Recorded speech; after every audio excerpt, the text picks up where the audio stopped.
ஓம் ஸ்ரீ குரு ராகவேந்திராய நமஹ.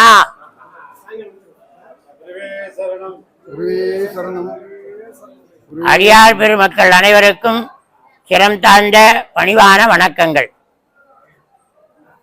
நமது சமயத்தின் கோட்பாடு, நாம் எங்கு எப்படி எவ்வாறு பிறந்தாலும் இறுதியில் இறைவன் திருவடியை அடைய வேண்டும்.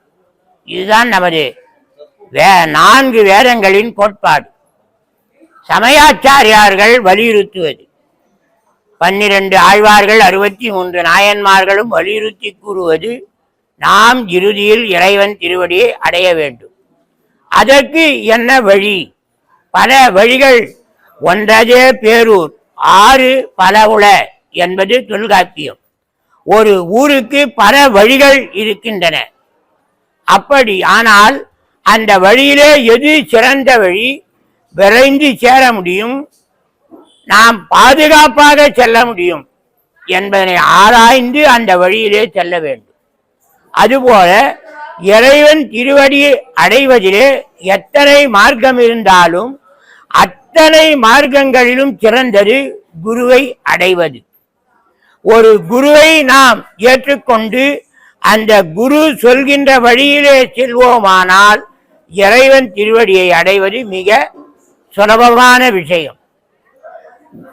குரு அருள் இன்றி திருவருள் கிட்டாது. எனவே அதாவது நாம் யாரையோ ஒருத்தரை குருவாக ஏற்றுக்கொள்ள வேண்டும். அப்படி வாழ்ந்து கொண்டிருக்கின்ற பல குருமார்களில் மிகச் சிறந்தவர் நமது ஸ்ரீ குரு ராகவேந்திர சுவாமிகள். அவர்கள் இறைவன் திருவடியை அடைந்த நாள் இன்று.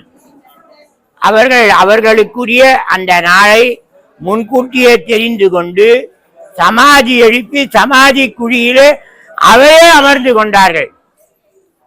அப்புறமா தான் அவருடைய ஜீவாத்மா பரமாத்மாவை அடைந்தது. இது எல்லோருக்கும் தெரியும்.